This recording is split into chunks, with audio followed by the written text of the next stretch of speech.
Let's always drink the good stuff. It's about food, art, travel, music, culture, lifestyle. It's interesting conversations with interesting people. And yes, sometimes it's even about drinking the good stuff.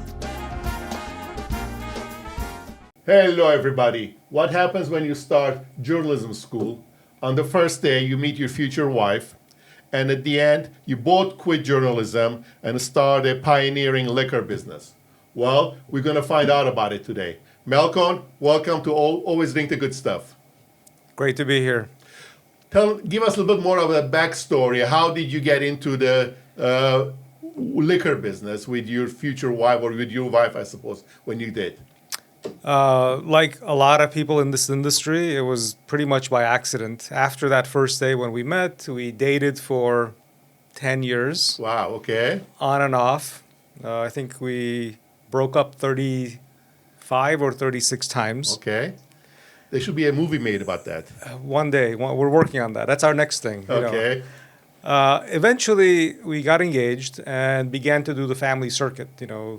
Not everyone on my side had met her, same thing with her. So we eventually made it to all the cousins and uncles and aunts' houses. And as you know, our side likes to drink and eat at the same time. And everybody used to just stand up and toast, say something very flowery and then, knock it back. Except we drink mostly fruit brandy, vodka, things she wasn't used to and things she just didn't like. So she would pick up her glass and then put it right back down, which is okay normally. Some people don't drink. But we were being toasted, and it was getting more and more awkward with her not drinking anything. And my cousins are like, why doesn't she like our stuff? I'm like, let me fix that. So eventually I started to make things that I thought she would like. I took vodka or fruit brandy, infused it with herbs, flowers, fruit, spices, anything I could get my hands on that I thought would make her like something that she could drink at these family gatherings. Lots of frogs. Eventually we made some good things. And, I didn't want the cousins to know, so I would take these wine bottles, get rid of the label, put the, house-made stuff inside, make a fake label, and take it to these parties. And then they're, like, oh, wow, she's drinking. Cool. What is she drinking? Wait, why doesn't it have a back label? Where's that government warning thing? Oh, let me try it. Wow, this is interesting. It's complex. It doesn't burn your mouth. It's cool. Swipe. And then they go like, hey, I've got some friends coming over, my cousins. They also don't like our stuff. Can you make me a couple bottles? And then a couple more bottles. And then their friends would call and say, your cousin told me you could make me a couple of bottles. And then it just kept going on and on. And about a year later, we had the come to Jesus talk where we're like, honey, do we get our number unlisted? Because this is getting to be actual work. We're making tens of bottles a week and we're just giving them away. We're like, okay, money aside, it's just a lot of work. We eventually decided to go into business. And 20 years later, we're, the oldest craft distillery in LA, one of the largest craft distilleries in the U.S. We make a boatload of organic spirits. Now we make everything from alcoholic to non-alcoholic things. So just be careful what hobby you pick, I guess. And as your shirt says, established in 2004. That's right. That was 20 years ago. Let's step back for a second. What were you doing at the time when you were freelancing, let's say, with flavored alcoholic beverages? I was free, thankfully. I had a software company that I built up and sold. Okay. So that's we got engaged right afterwards. So I had some time on my hands, and being an entrepreneur, this kind of was interesting because it solved some problems. People liked alcohol, they liked cocktails, they didn't really want to get their hands too dirty. And I thought, hey, we can take our old habit of drinking straight alcohol with food to a whole other level by making it more palatable, more interesting. That didn't turn out so well, but it kind of led us to everything else we've done. And she was obviously on board with starting this company. She's the other half of me in the company, so we're partners. We work day and night together, and she's kind of my editor. So we kind of took our journalistic experience. I became the reporter, so I go and kind of mess around, create new things. And she's the editor, says, it's not quite ready yet. Have you thought about this? It could be tweaked in this way. So we kind of have that relationship where I initiate, she edits, and then eventually after a bunch of going back and forth, we come up with something that we think works pretty well. Do you remember what was your first product that you officially launched the company with? It was, yeah, I do. It was the first thing she actually, liked. It was a pear lavender combination. Pear lavender, I think rose or something like that. Very, very food friendly. And we made it during the fall, so it had a lot of those kind of like winter, fall, cool weather flavors in it. And that's one of the first things we launched with. And at the time, did you know who your customer was going to be? We thought we did. We were after people that you would call foodies, adventurous palates. They would go out of their way to find a hole-in-the-wall restaurant somewhere. They watched, even back then, food videos on YouTube because they were so interested in spices and cooking techniques and travel. All those kinds of adventurous people were our first customers, and to some extent still are. And has that changed? It's broadened. So the whole cocktail movement that began pretty much when we started the business in the early 2000s has really changed the way people drink. In the beginning, like when probably you and I began to go out and drink, it was shots, it was simple drinks, and then the whole cocktail revolution happened, and people began to fall in love with complex, drinks. Whether or not you're a foodie, like you had a mojito, you had a Negroni, you had something that was interesting. But again, people loved to make those when they, or have those when they went out, but they didn't like making them when they came back home. So the adventurous foodies became the adventurous drinkers. And that's more of who we service right now, who we make product for. The adventurous drinkers, which are a little bit bigger than the adventurous eaters, is our market. And you distribute throughout the U.S. your product, correct? Correct. Yeah, we sell in about 40 states. Okay. How was it initially to get distribution for your products? What was the process? How difficult it was? Because I know it can be very challenging. It was very difficult, and it almost caused us to fail. The first time we signed with a distributor, we signed this contract that we couldn't get out of. We didn't realize it at the time. We thought, hey, it's a 5-year agreement. 5-year agreements end after 5 years. We didn't realize that it automatically renewed. And when things didn't go perfectly with that distributor, we said, look, let's just part ways as friends. They're like, have you read your contract? You owe us some money. And we're like, we can't pay. So we had to reinvent the company. We used to be called Modern Spirits. Mm-hmm. We thought that was kind of the right ethos for us. And then because we couldn't part ways with that distributor, we rebranded the whole company, basically reinvented ourselves in 2008 as Green Bar Distillery, became organic, and went really hard into the cocktail world. Okay. And then you kept adding more and more products, correct? Yes. And one too many right now, but how did you decide what products to add to the portfolio? We worked really closely with bartenders. Most of our customers before COVID, for example, like 80% of our customers were restaurants, hotels, bars, and we were in and out of there all the time. So we would just listen to them, like, what do you guys need? What's working? What's not working? What are your challenges? So we would solve problems for them and keep making products that they were asking for. Gins that didn't get lost in Negronis.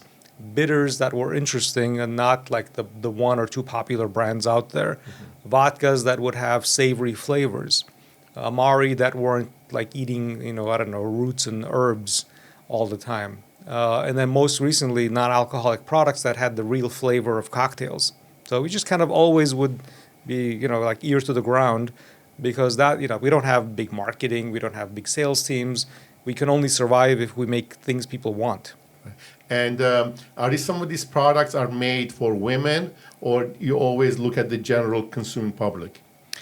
We tend to look at the general consuming public, but it turns out, for whatever reason, women are much more adventurous in their drinking. Like guys are traditionalists. They don't want to have something that, I don't know, might taste weird or taste off or, make them feel bad.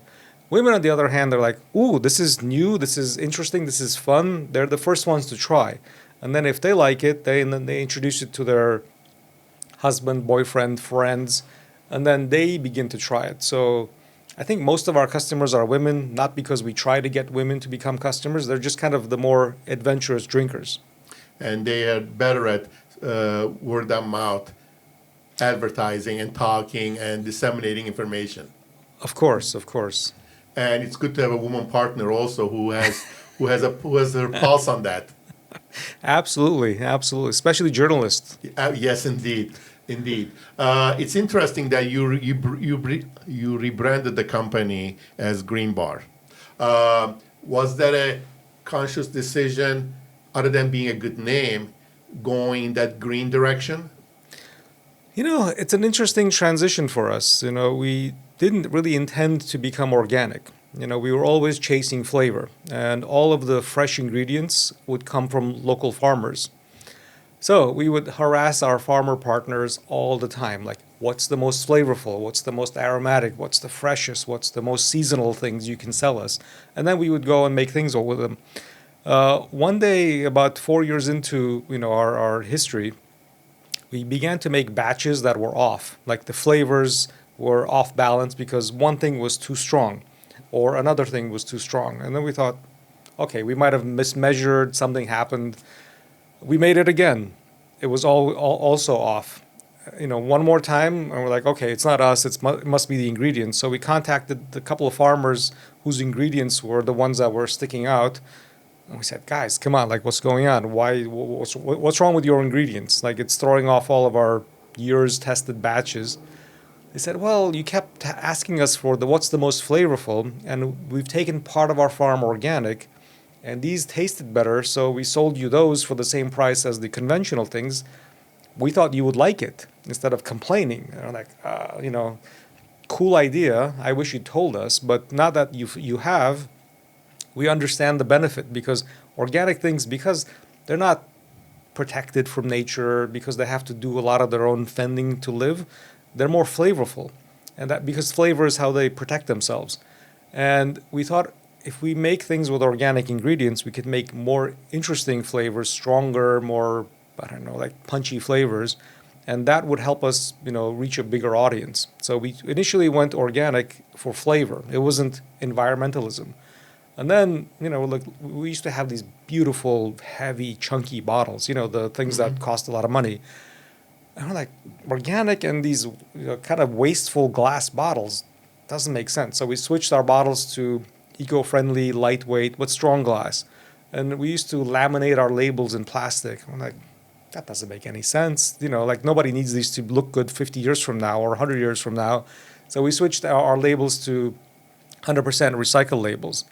And then we're like, okay, well, what can we do beyond the package? And, in our culture, grandparents plant trees every time a baby is born. So we're like, okay, these are kind of like babies to us. So let's plant trees. So we began to plant trees, use recyclable packaging, organic ingredients. And the name kind of dictated itself. Everything was green about it. So Green Bar, and since most of our customers were bars, kind of invented itself. Are you like a mad scientist sometimes in your laboratory trying to concoct flavors and combinations? Is that how it works with you? All the time. All the time. We don't think too much from the top down. Like, we're not like, theoretically, this should taste good. It's more like, my work desk nowadays for production, for inventing new things, is about 5 times longer than this, filled with little jars. And every day, every 2 days, I go and mix things up. It's like, if you're a violinist, you have to practice. So that's what I do all the time, to come up with cool phrases in flavor, cool turns, like what goes against what that you wouldn't think of, but makes an interesting combination. How do you start a flavor with an aroma that is captivating, that leads to an interesting flavor that is memorable? And then when something has to be invented, I have all those notes, and I kind of like try to recompose all of them into a new flavor, a new product, whether it's for us or a private label customer sometimes. Do you sometimes you have to hold yourself back from coming up a lot with different products? We're entering that phase now. I think we have close to 30 products, which is a bit too much for us. So we're beginning to pare things down to ones that make sense for the customer. Because, after 20 years, I think we've had our fun. Like, oh, people should try this. It's more now like, okay, what does the customer really need? So it's becoming more about what the customer's needs are, what the market needs are versus what our interests are. We always try to make it more, interesting, unique, based on the need, but not like, like I need to make this. It's more like, what do you need to drink? And how many trees have you guys planted so far? I think 1.15 million trees. That's fantastic. At this point in your business's career, your career, how important is the green, being sustainable for you and for your products, for your? It's kind of a secondary importance, and I don't mean to denigrate that. It's just kind of the first and most important thing is you have to enjoy the liquid. The cocktail, the spirit has to be exceptional. If that's not good, being green is like an excuse. Like, oh, this is terrible, but please drink it because you're saving the planet. It's the other way around. Like, you enjoy this, and by the way, this stuff saves the planet. So it's kind of the second most important thing. And how important is that for your customers? It's growing. It used to be a joke. So we go into stores, for example, and they go, trees, organic, recycled. Nobody cares about that. The only green people care about is right here. But every generation, we've been around now 20 years. Now we're kind of one and a half generations into our customers. Every new generation that begins to drink is putting more emphasis on organic, eco-friendly, environmental stewardship, because they realize that this is the world that they're going to inherit. And if they're going to part ways with money and give it to a company, if they support having their world be livable, they'll do that much more than if some company is just, point blank polluting the world. Do you know how fast the organic spirits market is growing?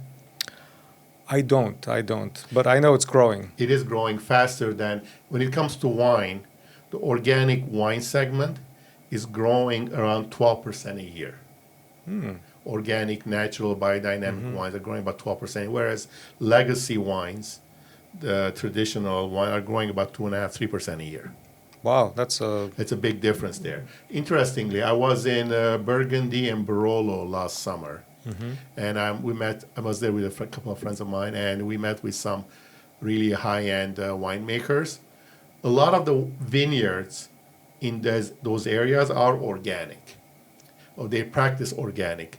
But for their customers who are drinking the Barolo, who are drinking the Burgundy, that's not a priority for their customer. That's why they don't really advertise it. But for the good of the soil, for the good of the environment, they've converted to organic practices. Yet they don't really advertise it, because the person who's paying $300 for a bottle of Burgundy, that's not his priority. He still wants to drink that traditional Burgundy that he's been drinking for years, and he may think that the mindset has not reached. He may think that just because the farmer is practicing organic winemaking, that the quality may not be there. Because as long as you maintain the quality, you can have organic practices, and that's what their thinking is. Yeah, I agree. That's why even on our labels, the organic is a tiny piece of the label. The most important thing is it has to taste exceptional. Right. It has to be the best of the best. And by the way, it's organic. And just like with those farmers that grow the grapes, our farmers who grow all the other ingredients, they get much better results. Like the fruits, the flowers, the herbs, everything is more delicious because they're healthier plants. If they weren't healthy, they couldn't survive, because you can't use all those chemicals to kill the weeds. You can't use all those chemicals to make them grow. Everything has to be healthy. The soil, the plant, everything has to be healthy. And a sign of health is flavor. So you begin with good stuff, you end with good liquid. Correct. And that's for us the most important. Organic is just a way to get it there. It's not an end, it's a means. And unfortunately, in this world of ours, companies that find something that works, they abuse it and turn it into the only thing that matters. Like, this is organic. It's completely terrible product, but it's organic, so buy it. Well, why? I'm into drinking the thing. If it's terrible and organic, I don't care. So I think that's the right approach. Like, organic is the means. It could be a by the way. Maybe you don't even advertise it, but you practice it. And that's how we make beautiful products and also save the soil and also save the groundwater. Correct. As an organic products in general tend to be a little bit more expensive than your inorganic or products that are not certified organic. And your products, if I are not the least expensive product. They're at mid to high level price, correct? Correct. Because you have to pay for the organic ingredients. You have to pay for the certification. We were talking about earlier about how there's government oversight over all these organic facilities. All those things cost money. Our production used to be much more expensive when we first began to make organic things. Like, everything was 50 to 100% more expensive. Even the labels that were recycled cost more than the virgin paper. But as we've grown, as the industry for organic has grown, prices have come way down. And being in LA, we've had to automate so much of our production that we are an incredibly efficient producer. So today we price our products on par with their conventional peers, if not below. Okay. Most of the time we're below conventional because we think quality is a right. If you pay a little bit more than normal pricing, you should get stupendous product. It shouldn't be like, oh, this is for birthdays or anniversaries. You should be able to drink really well all the time. It just costs a little bit more than the value-oriented things. So that's how we kind of price things. That's how we create them. We try to make things that we can make a little bit of money on, but it gives you incredible value. And organic is how we get it there. We don't try to make it a luxury thing. How much more are people willing to pay for that organic product? Do you know? Maybe 10% more. Not 15% is the maximum, I think. Anything more than that, and you're entering into a very small area.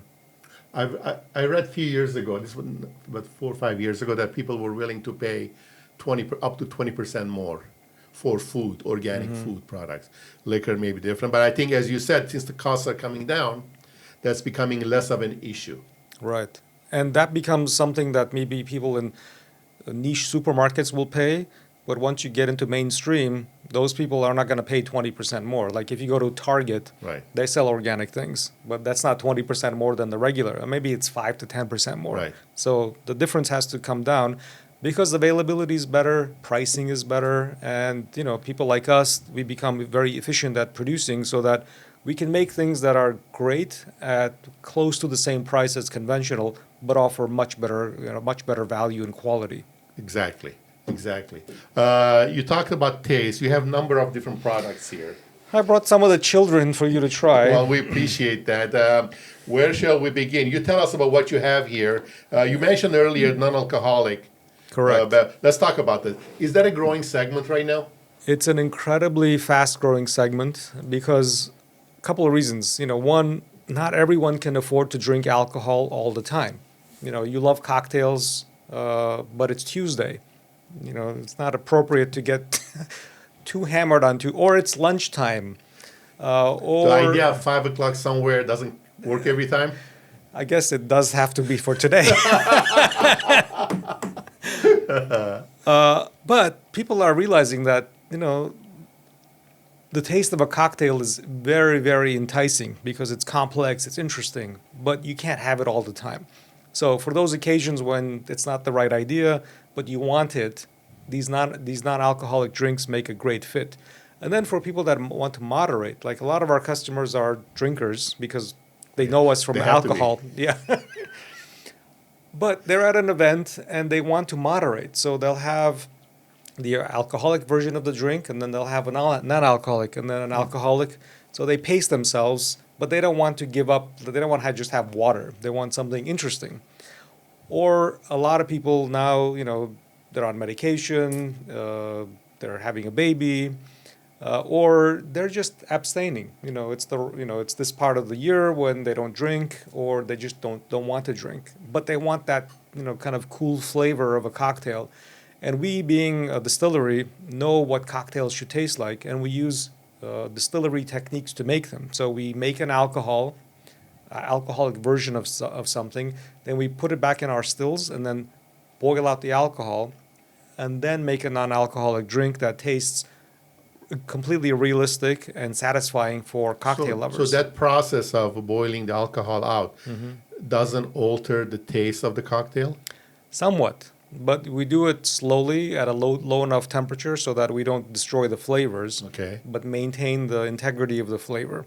So you get something that is surprisingly close to the real thing, is interesting, is what you would call an adult beverage, but it's not, devoid of depth.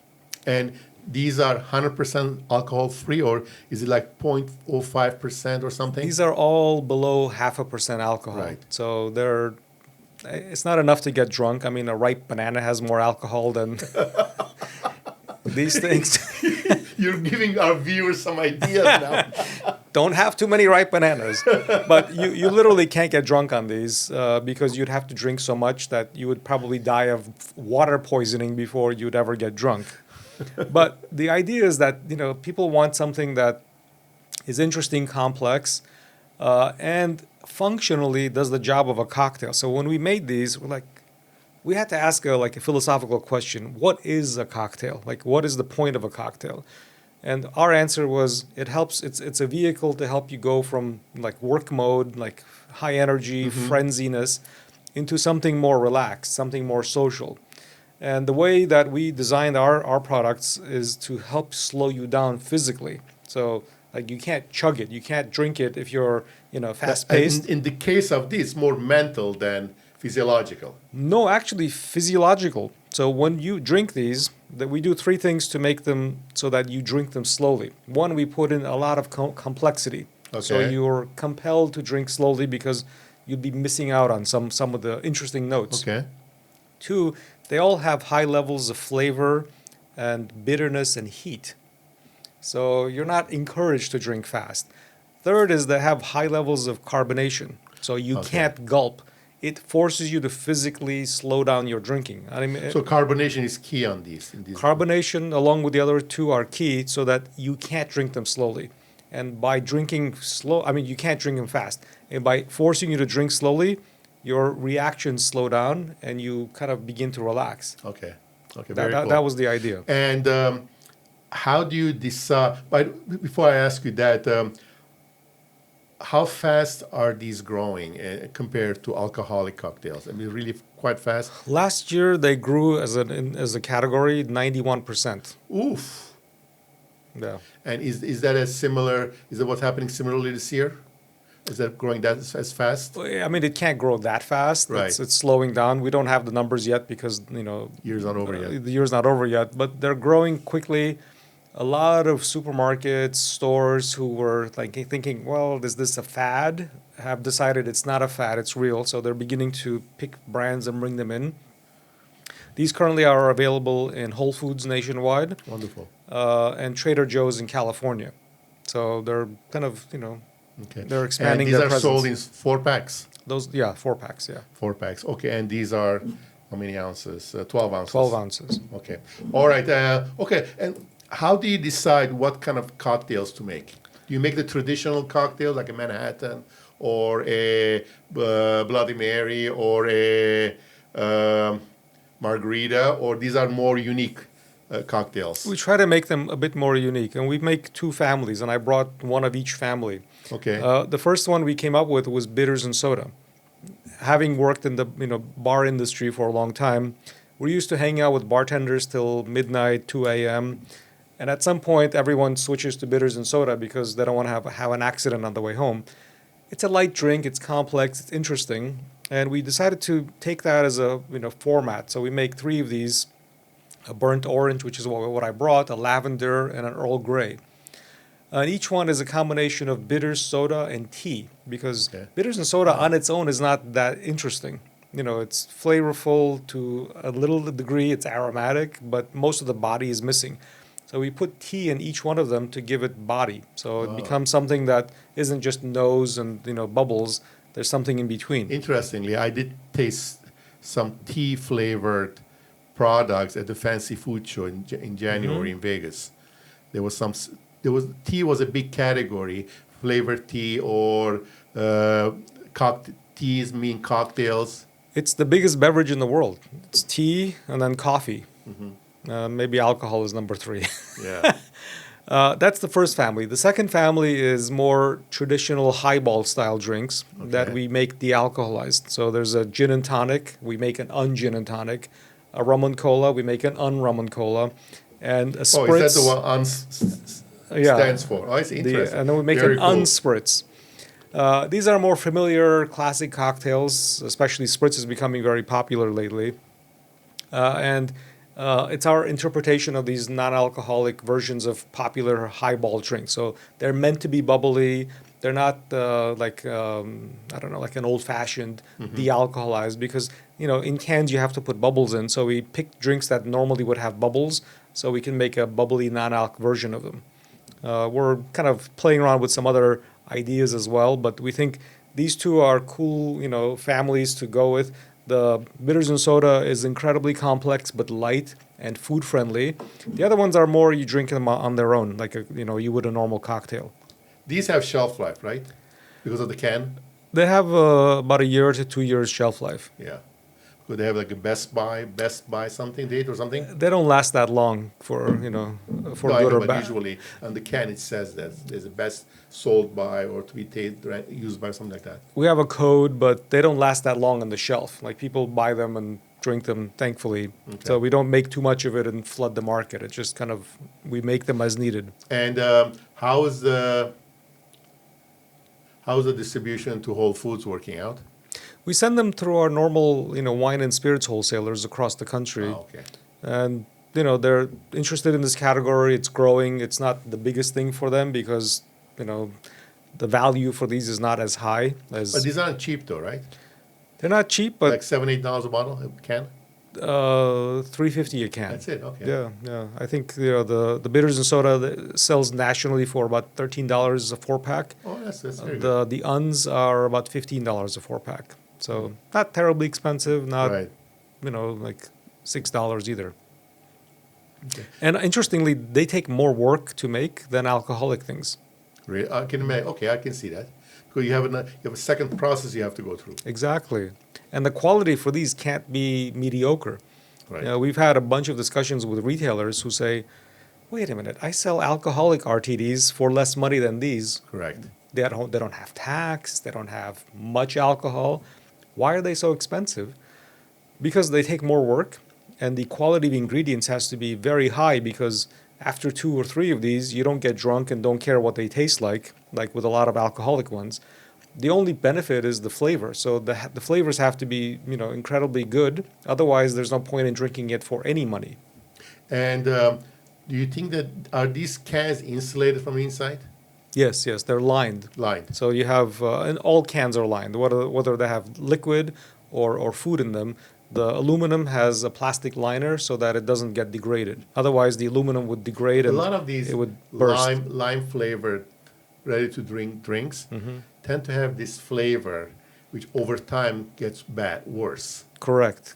Because citrus goes bad. Okay. And these companies that have that process, they think, we should make them exactly like bartenders make them.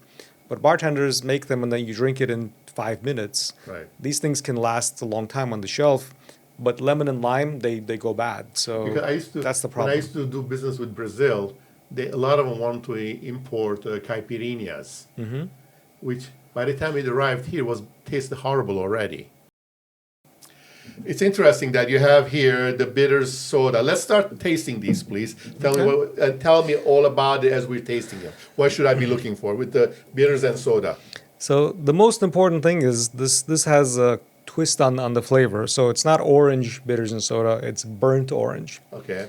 This is based on our orange bitters and soda that we used to make a long time ago and sell it. We stopped selling it, but we make more of it because we use it as an ingredient in a lot of products. Okay. And then the burnt part comes in. So remember I was saying we put tea in a lot of these Yes. products. This has Lapsang Souchong smoked tea. And orange and smoked tea make a beautiful combination, and especially appealing to people that like Scotch or mezcal, like that Peatiness. peaty, smoky flavor. Let me open it.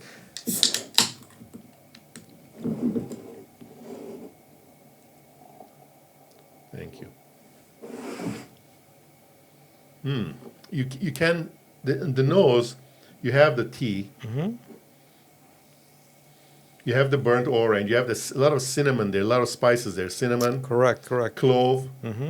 Good nose. That's all in the orange bitters. And then the smoked tea just takes it to a whole other level.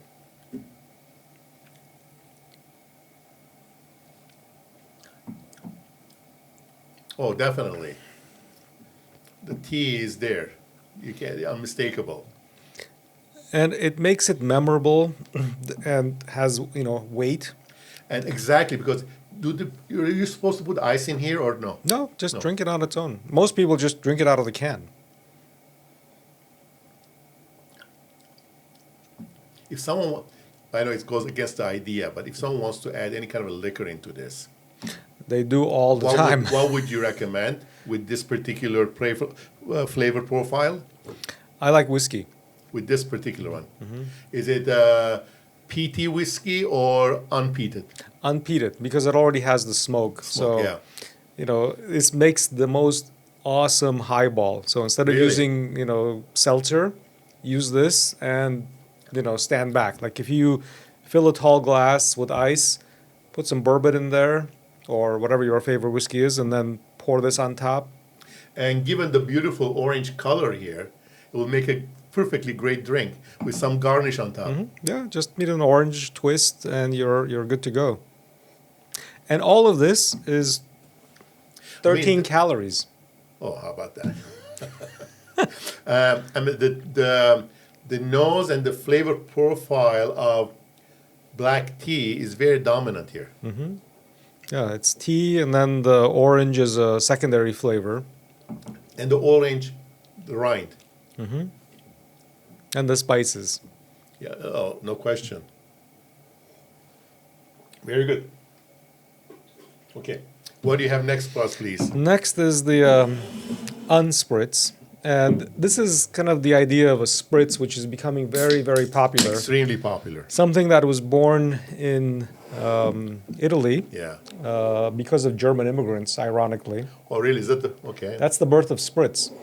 Germans came to Italy and couldn't really take the high alcohol of the wine, so they would spritz it up with some sparkling water.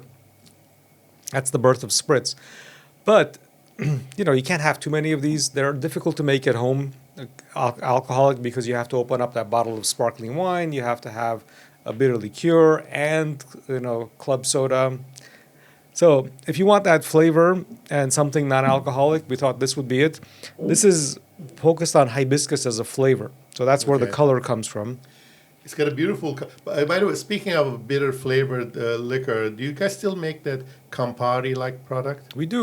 I love the that. poppy. Yeah, it's really good. I like that a lot. Thank you. This has a beautiful. This has like a beer color.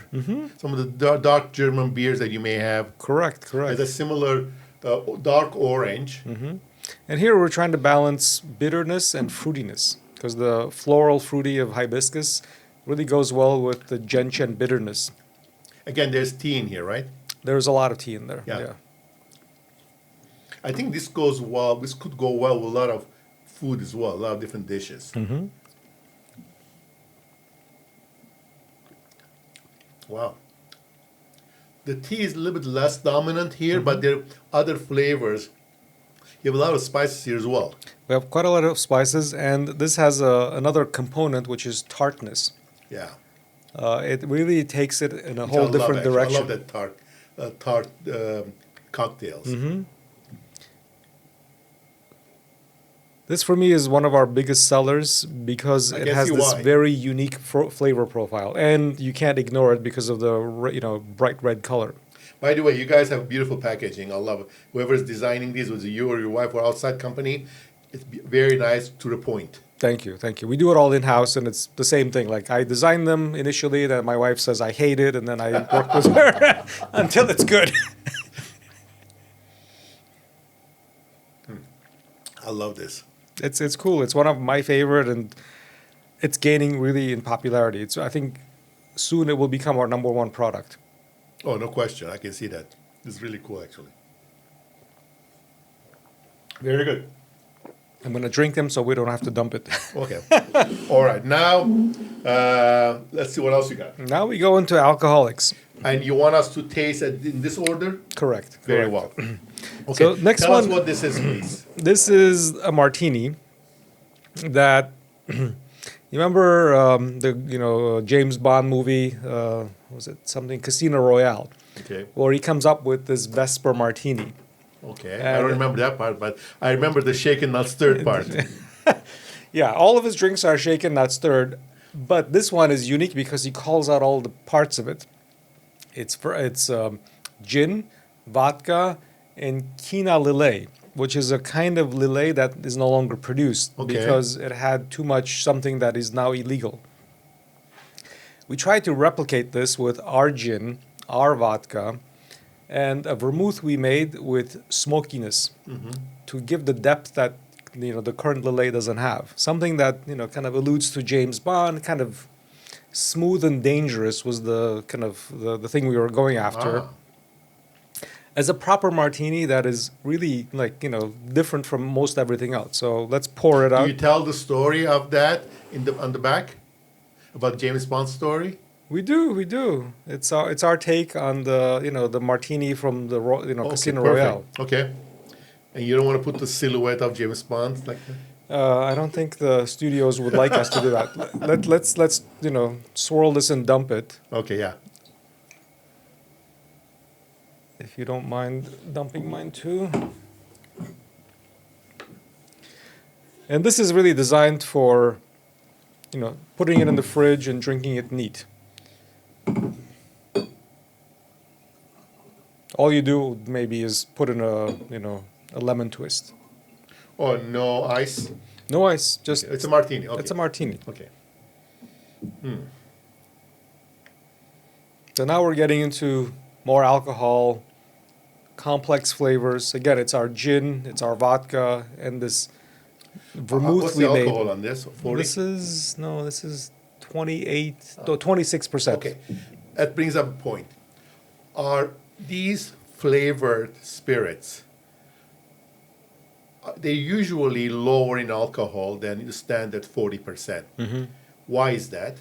Because when you go to a bar and someone shakes or stirs you a martini, they're diluting water into your drink, and that helps with the flavor. So we try to make the proof the same as what you would have at a bar. So if you had 40%, that meant no one shook it, and you're getting something that is too alcoholic for the flavor that you would normally have at a bar. So all of our products are basically trying to mimic the alcohol proof that you would get at a bar, but in a glass. So is that, what if you made it 40 proof, like standard liquor? Will it be too much, so to speak? Too alcoholic. Too alcoholic. It would just burn your mouth. And you won't taste the nuances of the various elements within that particular drink? Correct. Yeah. Interesting. Okay. I was wondering about that because a lot of flavored liquor is lower in alcohol. Yeah, they're trying to mimic the proof of a finished cocktail. What am I looking in the nose here? I'm getting some lemon rind. There's some juniper there. Yeah, you want the combo of gin, vermouth, and vodka, and this kind of overhang. Is the vodka adding any flavor or anything to the nose? It tends to be neutral. It's diluting the flavor of gin. So a lot of people love gin. So for them, a gin-only martini works. But for James Bond, he wants a little It's smoother. more nuanced. Nuance, yeah. More a little, savoir-faire. more subtle. Right. So that it subtles the gin up a little bit. And then the vermouth with the smoke elevates it in a different direction. There's definitely smoke. And you're right, it doesn't burn. It should have a very full mouthfeel We should have brought some olives with us here. and some fish. And some pig. Caviar. Caviar. Who cares? Give me the eggs of the fish. Exactly. Very, very, very elegantly done, I say. Thank you. We wanted really to be that, to capture James Bond in a bottle. And for me, having grown up watching all the Bond movies, he was always smooth and kind of a little bit dangerous because, he's an assassin, he's a spy. So this had to have that combination of, kind of smooth killer. Very cool. Yeah, I love the nose. Being a wine guy primarily, I always look for the nose in wine, spirits, in whatever I'm drinking.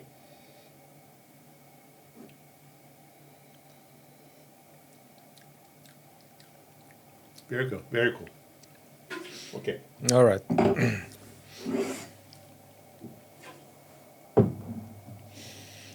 All right, this is our Negroni. All right. And Negroni is something that,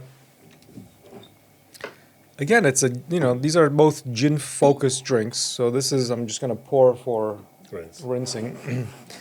It's a gin-focused drink, but here we try to do something a little bit different, which is to make it a California Negroni. Negronis are cool. I love that nose. I love that bitterness. By the way, what goes into a proper Negroni?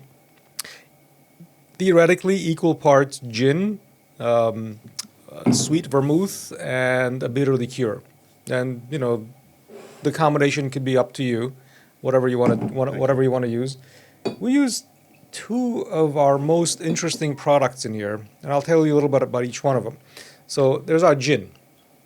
Our gin is, and being a wine guy, you'll like this, it's a gin of terroir. It's supposed to represent the terroir of LA, but, we're not a farming town. What on earth could be the terroir of LA? So we thought about it in terms of culture versus agriculture. Okay. And the culture of LA, cool. for me... That's really cool, actually. I had to think about that a little bit. What is the, kind of the taste of LA? For most people, it's the food. If you come to LA, you're going to go out to eat at Chinese restaurants, Thai restaurants, Vietnamese restaurants, Middle Eastern restaurants, Mexican restaurants, Indian restaurants. That's for us, Lydia and me, the flavor of LA. That's kind of our terroir. So to make this gin, we took juniper, which is the required ingredient, and married it to ingredients from our favorite restaurants that come from all these cultures and our favorite ingredients from those dishes. So this has, all the things that you would eat at all these restaurants combined with juniper to make a So gin. what are those those ingredients? Some of the ingredients, like from Chinese food, Szechuan peppercorn. Okay. Like if you have Szechuan food, that numbing spice Numbs your tongue. numbs your tongue. Oh, yeah. Yeah. From Mexican food, poblano chilies, among other things. From Middle Eastern food, we have a lot of herbs and citrus. From Indian food, lots and lots of spices. From Thai food, from Vietnamese food, a lot of those herbs that go into soups. So that's the gin part of California. The second part that mixes California is the bitter liqueur. We make a bitter liqueur called Grand Poppy. We were talking about it earlier. Yeah, it's based on the California poppy flower, which is our state flower, which is pretty. It comes out in February, and bitter. It's like gentian of California, along with all the things that we grow here for basically the rest of the world, or the rest of America at least. Grapefruit, orange, lemons, some botanicals that are local, like bearberries, California bay leaves, which are like the regular bay leaf, but with supercharged spices added to it. And then we made a vermouth, in a way, with our hibiscus liqueur. So this is kind of all California things. And the hibiscus is very popular in Mexican restaurants to make jamaica, that, kind of tea drink. Something that is old world, like a Negroni drink, but all California, because everything is about... Made by New World ingredients. New World ingredients, New World brains, New World thinking. Not New World. India is not New World, but the point is that New World concoction, New World of putting together. The melting pot New World. Yeah. So give this a whirl. Oh, I love this.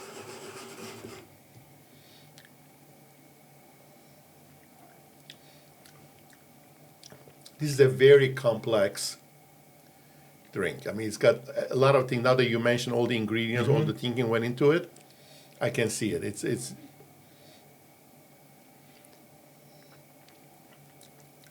Yeah, I love this. Our goal with all of the things we make is to create a palate memory. So when you have a green bar product, it tastes like nothing else you've ever had, and you remember it. It's not like, oh, in one ear or whatever, in the mouth and out the ears, but it's so deep. It can make such a deep impression that once you have it, like you mentioned the poppy, like once you have it, you can't forget it, and nothing else tastes like it. And you know what? I gotta tell you, it's got such a long finish right now, and all these ingredients are resonating. I'm tasting some of the spices. Still, it's been like a minute and a half since I took the last sip. All the spices, some of the herbs, the heat, so from peppers or. Oh, this is lovely. One of the Wonderful. weird, unique things about our company is when we first started, remember While how- you're talking, go ahead. Yeah. We began by making infusions. So the first batch, from back home was, a gallon jug. When we first began the distillery, we went to these little things called Fustanaxes, 25 gallons. And then to, 50-gallon barrels, and then totes, which are roughly 260 gallons. And now we make close to 6,000-gallon batches. We never got the memo of how this industry actually works.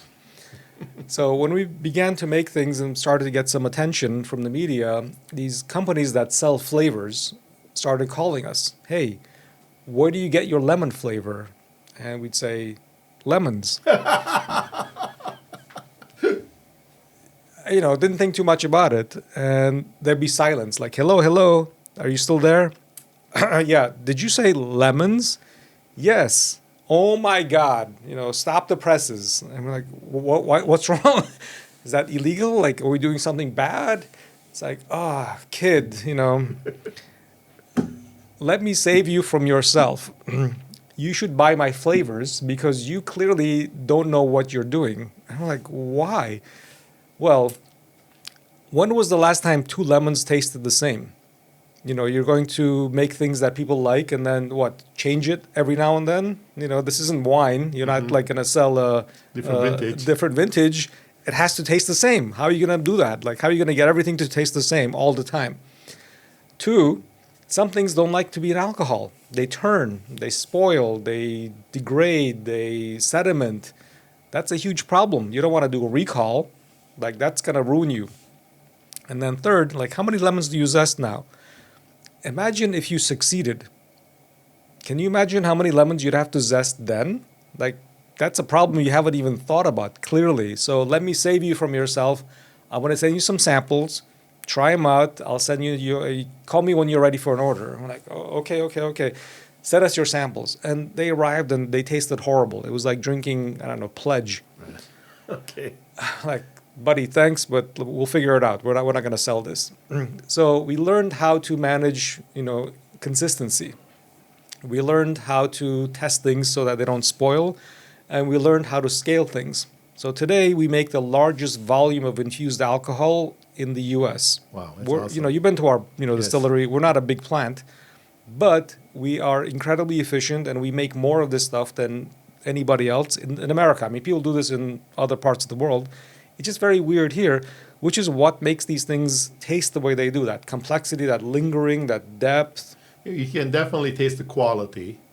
And as I said, this thing is beautiful. I love bitter drinks. I'm partial to bitter drinks, so this is hitting the spot. And it's still there. While you've been talking, still tasting some of the ingredients, some of the bitterness, some of the spices. It's beautifully done. And your products have always been about quality, and customers appreciate that, and that's why you're getting the success that you have, which is wonderful, and it's awesome. And this is $19.99. It's not highway robbery. It's Correct. not No question. $40. It's meant to be an affordable thing you can have whenever you want a good drink. Oh, beautiful. Yes. All right. All What's right, next. please?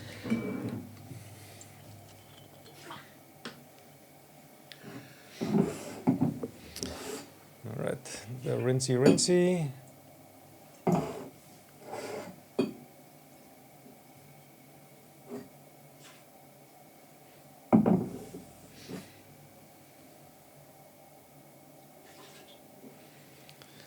Okay, so this is our version of an old-fashioned. Okay. And this Single is malt, okay. this is very unique for a couple of reasons. Yeah. This is a single malt, unlike any single malt anyone has ever made, in the history of whiskey. When we began to think about single malts, we were thinking like, we first didn't do it because our thinking was everybody makes whiskey. Like, what on earth are we going to do that's different from everybody else, all the 10,000 other people's whiskey? And we settled on an idea that we've been exploring for a while, which is wood. When we make, whiskey, it looks like vodka. It looks like this. Yeah, of It's course. clear. It's like water. All the color comes from wood. Right. Most of the flavor and aroma comes from wood. But all of it comes traditionally from one wood, oak. It could be from different parts of the world, but it's oak. And we thought, like, there can't be just one tree on the planet that tastes good. That doesn't make any sense. So a long time ago, we trialed 30 different trees to see which other trees had interesting flavors. Some were boring, some were too much. We found 6 that work really well together. And our way of making this whiskey is we make them in 1,000 and 2,000 gallon drums. I mean, they're called foeders or vats that are made from French white oak. And then inside, we bring big planks like this big, about this thick, of the other 5 trees that have wonderful flavors, but they make bad barrels. And our problem in the industry is everybody thinks of wood as a barrel, as a container, and to our brain, wood is just one more ingredient. So we bring in raw wood of hickory, mulberry, maple, grape, and red oak. All have wonderful flavors, but make terrible barrels. So we bring them in raw, we weather them, we toast them ourselves. We have these big, like convection ovens from the baking industry. We toast them and then we put them on the inside. We save the barrels to make the world's first whiskey that has the flavor of 6 different trees in it. Have you thought about making like a single barrel type of a situation where each of those individual wood have been used to make one batch? We unfortunately don't have the space. So we have to put them all together. One day, if we ever move, that might be a good idea because people are interested in, like, what does this taste like? What does that taste like? Correct. But this is kind of, that whiskey. This is a 5-year-old single malt that we add. By the way, do you sell the single malt by itself also? We do. Not as much as this. People like the cocktail version of it. We combine it with our bitters. We make 2 kinds of bitters to make this, an orange bitters and a Chinese 5-spice bitters. Okay. And then instead of sugar, we use our orange liqueur to sweeten it up. So traditionally to make an old-fashioned, you use whiskey, a sugar cube, and bitters. We use whiskey, two bitters, and instead of sugar cubes, we use a liqueur. So it should be very luscious. This is very luscious. You have a lot of you have some burnt orange here also. Some spices. There's carnation. What else? Clove. Clove, yeah. It tastes like the carnation flower. Right. And some cinnamon, I think. Yeah, the bitters have all those flavors in them. Oh, this is very nice. Very nice. Elegant, Very much so. complex, and again, like affordable. This bottle is, I think, $22 at Whole Foods, or maybe even $20. Lovely. All right. Oops. Last but not least, toot. Toot.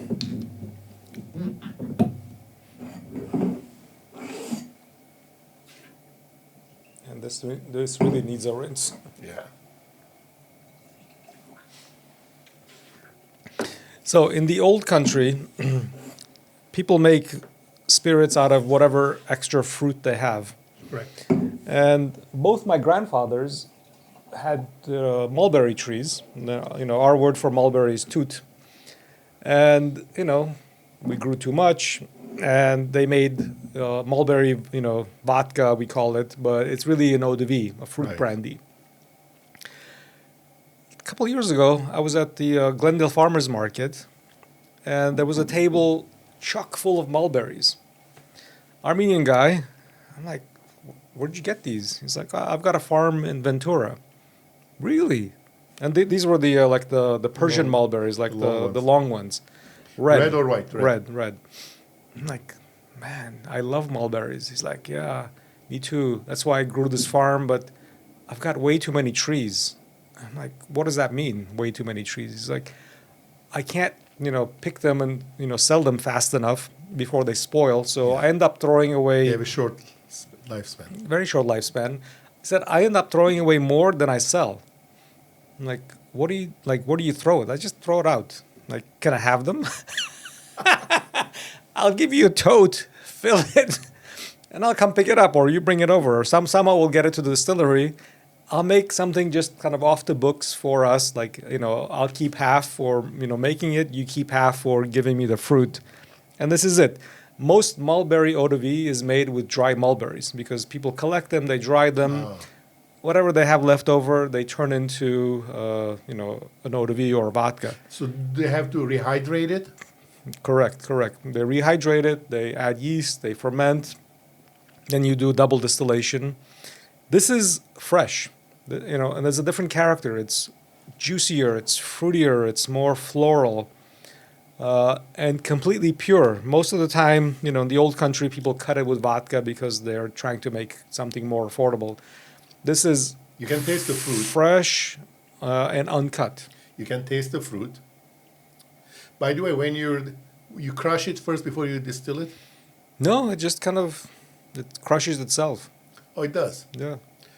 Really? Mm-hmm. It's heavy enough and so fragile that you put in a little bit of enzymes and that breaks it down, and a little bit of white wine yeast, and it begins to ferment, and then double distilling in our pot still, and this is what we get. What happens with the residue? Whatever is left over? We throw it away because it's just completely gone. This is more than this 40 proof, 80 proof? 50%, 100 proof. 100 proof, okay, you can tell. Yeah, this stuff traditionally is made at a pretty high proof. Right. And we kept it at, basically distilling proof.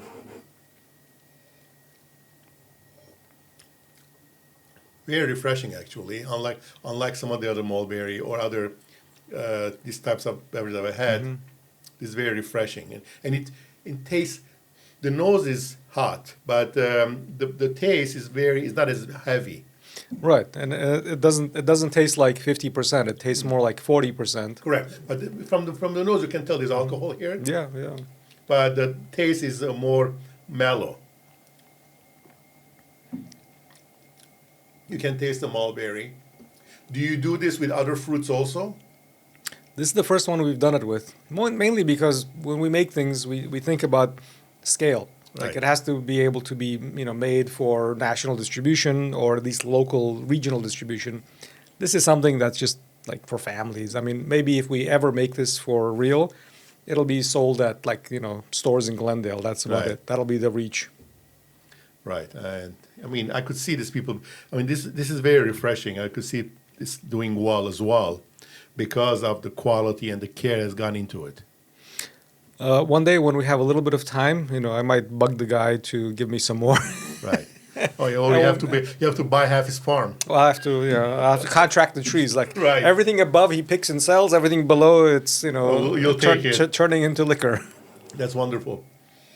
Okay, well this has been great actually. Let me ask you, what's the trend now? What's next for alcoholic beverages?